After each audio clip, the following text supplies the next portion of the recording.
Hello everyone, you're welcome to Edotafia Amibo YouTube channel, the best place for your news, entertainment and excitement. If this is your first time of coming to this channel, don't hesitate to subscribe to us, and while you are there, please click on the notification bell so that next time when we drop any video, you'll be the first to be notified. Thank you so much and God bless you.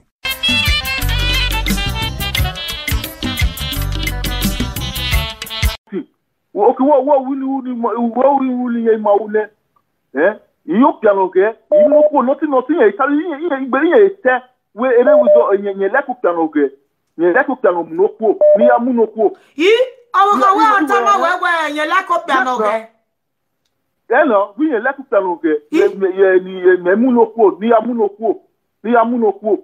You lack here or we lack here. We a lack of piano siloquo. Not local, you're coming now. Mommy, you're not lazy, you're on Bogbe, you're not lazy, a condition or Senaya. You're not lazy. 4 o'clock, I have a country car, 4 o'clock, I have but I know what's up, Mamutia. Oh, however, you get Bagari with a Bawu, a moro, Wawu, and what I know, be okay. Mommy. It's a difference, or do you or the we or Lawa. It's a difference, or do you wait, mommy, all the time, all the time, all your way. You know, peace, you know, rest of night. Every day, all the time. Eh? It's born a woman. Okay, utano baba no women na ugute women na kere obo degbe we na no nihi mommy even na region even na Roma wetin yana no mebe o mu na yana no mebe o mu na ne lo corona virus ya ro na ma ya so ya Ethiopian iwu na mawe iwu na black because we the year o say favor ye oh, my mother, you stop with a black.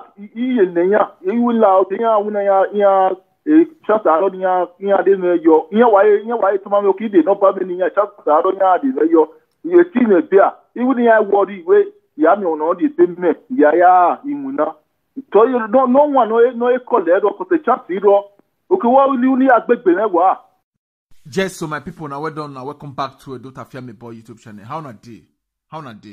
You know what I mean? So this video is so now the concluding part of yesterday's video. Where we say I show the man will be saying with your wife this Sweden. Where we say the first day Italy, their lawyer can't advise them. The first day Italy, their lawyer can't advise them say I get as that country be now because the man and the woman the first get paper for Italy, but something can't happen. The lawyer can't advise them say may they come out from there. You get me? So they can't go one of the Scandinavian countries. This one now might be Sweden. One of them might be Sweden, so they can't go Sweden. As they go Sweden now, they can't date there. You know what I mean? They can't get 3 children. You get me? And then the eldest child, which is a boy, you don't they approach 11 years. But before that one at all, make we hold on first. Mona just hold on, because make we give thanks to God Almighty. Because without God, we don't do anything. This night, Edotafia Amibo YouTube channel. I know say we must praise God.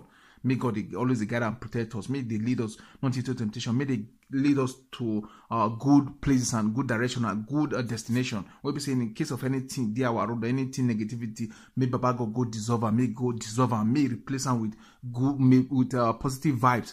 Baba God, all this one and many more. Now we ask from you. Give us strength, give us understanding, give us talent and gift. We'll be saying we'll fit to do something to take care of ourselves and our family, our wives, our husband, our children, our loved ones, our friends and well-wishers, even our enemies, so-called enemies, because you're not supposed to make anybody get enemies for this life. Now we just pray may anybody not be our enemies, and may we not still be enemies to no one, and so it be. That's why I say they impossible to achieve, but we know so Baba God will achieve them for us. So all that one and many more now we ask from you, oh Lord. Amen. So what you can't do then now be say this one so and this video now wait I for the talk before I break just and say now so even in fact the part 1 day the channel already and if you go watch and the title of the part 1 Ihiro Mose calls for help as she watched how a man of father at the hands of his own wife. So now be the title of the first one. So this is now the concluding part. You get me? So I don't know if you just talk anything where happen the concluding part, whether they can still leave each other or whether they can still reconcile or whatever. So I don't leave, I'll just leave and make, because I don't want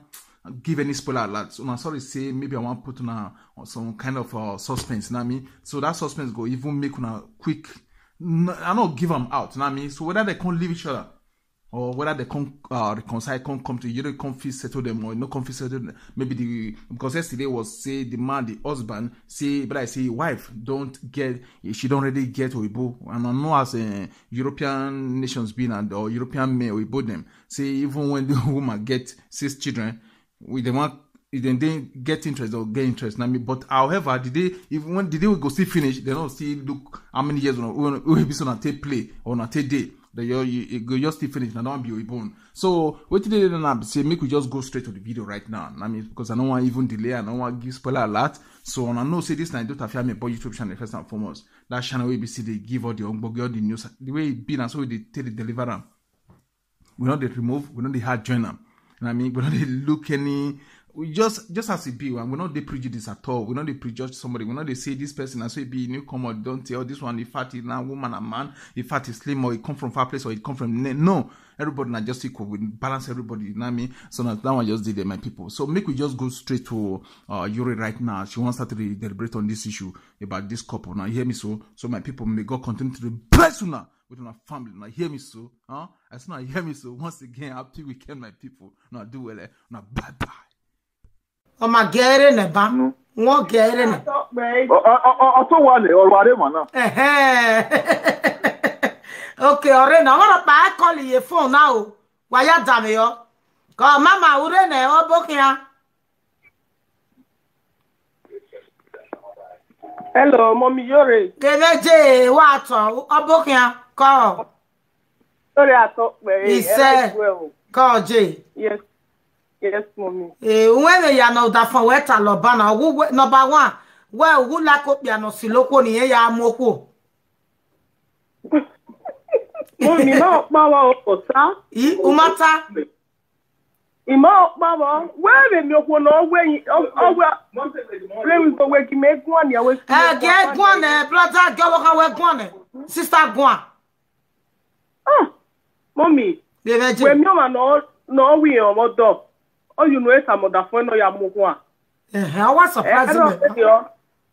Error video, about Baba Ogota. Understand? And the way a diary, but we are no work, Papa. 3. A diary, but a woman 2 years. Mommy, my boy got what you make. Where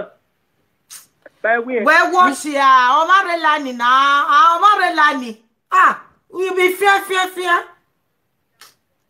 The other day, he had a tour because of that. Made aware. It was me to be or my when you understand. And maybe other things maybe it's very that don't a problem okay because in when I win for now. Mopala you winner. Understand? So no wait. So any day baby to acha no we am we zo we la. Dame wa we he ya wo wegbe. Onane message ni metaba. O wo pa ga mu ye iya ho e wo wegbe. Wa ya mama. You understand? Mega tuye mare gwe o mere ye to e hu ni de. Ye to 2 days around ya le hu ni it's better way ni why I could stay clear from him. Ni why I could stay your woman. You understand? Ajo we wa hi apa yo gwa bere ave mi ba enu me bo gwa uke ya yo to ukwe ni yo bo kan ye ba yi. Okay, no ma pa bo mommy so when ki me gwa le mommy am we phone ni no e go get south brother gwa muti ana setu mommy hello J obi e man now obi e no bia orema ina eni ya ni salon ona ra oge ugbeso wie ubere ale bodan ufie na na aye do yin da we na what say bodan is we no get we no na it's too bad of you. Hello mommy. Hello Gwan. Mommy ima pa mo rota mommy ibi e ka to oge de eni ya fe no we na na ona ra oge obi e no piare ma unno You understand? Only to boy to know it my way. When you get the yard here. Yes, you guys. Wisdom. Why you they pull life from my head? You. Woman, I will say now. So you know this. All these things when I did, you don't deserve. Mommy, they say I'm waiting for night camera. Who don't know what feel boy your man? I want feel go boy your wow. Because wait a minute, after me, will you have to know it? After me, you have to it. Mommy, guys, in my guava now, you understand? Us feel any way I feel. Mommy, if you go, because it's after water, after you tell me, will you have to me? Me like a movie. Hey, me like a movie. So think no, call it not to no, that's Mama, I will go. My baby will say and I'm natural beat. Oh, Biana will be on me and any. La will go. Dog, ya never know what. Very little one fun away. Mommy, la will go, mommy. A settlement in the equal up to now. You understand? As that why he home come worry. No luxury in the car taxi. Because I remember when I was car wash the wrong. Even last time 3 weeks ago. Since then, on Monday, where the issue last year, no where J wisdom. Then the area here several, then he has several. So then another equal nobody, maybe nobody. It may be a can with the issue last year. You understand? There's nothing like that. Me working when I don't need to make one. Then you are we better was to look money. I want to better was to look money. Mommy, Emi Amotana, okay, no, he told it. We want the now. He told it, Opona, not who one year, Nipopona, already no, asking. Every year, you told it, and you know, a lick of near Pomelo. Ya told you a lick of near Pomelo. He can report a little car, we can report a night, it's not the time you matter so much, then. He met better. So, the Maras, sweet dinner. It's one report in Mania. That's what I tell them. Mania is only so. Wow, for mommy, you all friends, or Joe Jamie. It's a from the female in the Martha here. All my quality, all boys can say. All my boys can say. Also, he told Daniel nothing. It's a told me, with look back. Yeah, okay. I told me. Okay, where you come okay, I do. She said, told me. Okay, why I tell you to make a 12 or some women even more. Also, to make more because told me nothing. All you see, what the way you have all the town. Or the 23, it did go here, who put my head now, will go. Lao, hello,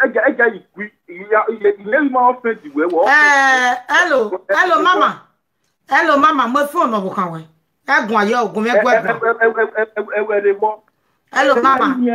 hello, mama, not but then I tell our way to he begged and the boss. I don't matter. My name, you know what I made the toge, mama. Who we no walk we got the matter. Oh, maybe because of what banana yet be what can you understand the point you win it. I don't wear it nice. We love it. You will love away. Oh, let's say we here to book, but mamu de mother stand ahead.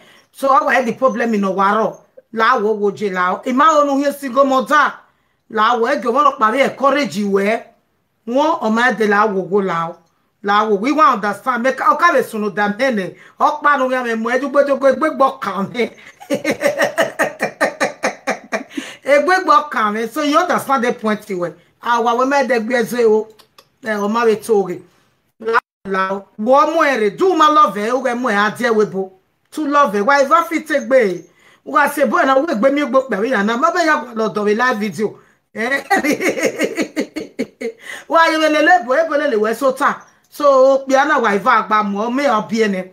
Given the stature we mo si eri o be fit o yen. No me o we vie va wa iva. No me with you wa. Iwa like we to go iwa like na station we. Mo le ko na bio me ya me. La wo. Emi ya ma. Won yen go ma isi work ba odo dukmo ni mo odo pay go wa. So wa be pa no pe arugbe beto e mo ji. La yo no va ke na pa. Ime yo no ma settle wa iku ejo e. wa take be na ya respect opia won vigwe no yin ni gele yan wo agele won moto vigwe no yin Ogo legwe. vigwe no dai na brother gbo kan we gele pe Bobby, Opola, that's why you kill na when you get be jare ya fit take be I want to name again now.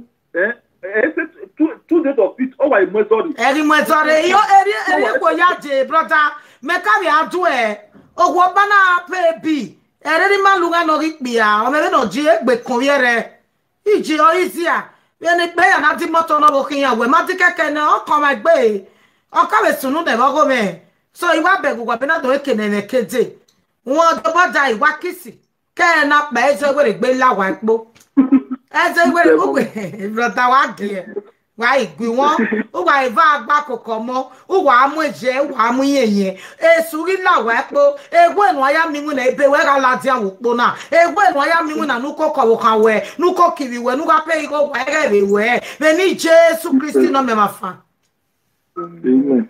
so igo go nu gba Where's the mommy? Vamos see ko egbe be tama wo ko gbe no be mo sofo won e go ma easy So you have to acquire Me have do do be ari. Mommy, where's there? Mommy, where's there? igwa la ku gba iva ni ke se to do ame me gbe couple na do wa gele ke gbe we ma bleach yo Where's the mom? gele wa de natural ko wa to le bo wa le banu le ba ene won ko wa va gba e ko bye bye good luck o Okay, bye bye. When I buy two yao, say two o. oh we tu wa ya o brother tuya Sike we work about logo be sike we. yeah bye bye sister bye bye yo wa ko enjoy the way o bye I love you yo very nice people wow mi o ka yeah if you know if you very nice oh my god no esuma gero muni atekwa do scatter esunu na. Hello guys, you're welcome back. Thanks for watching the video. I hope you did enjoy the video. If you did, please subscribe to my YouTube channel, and while you are at that, don't forget to click on the notification bell so that next time when my video drops, you will be notified. And one more thing I'd like to say is that if there's anything that you guys would like me to change, like an addition or an increase to anything I'm doing with my video production, or like a reduction or decrease or take away from my video production, don't hesitate to leave your comment or your suggestion, your opinions on the comment section. And believe me, I read every comment and I'll know what changes to be made. Thank you all so much for watching once again. Bye.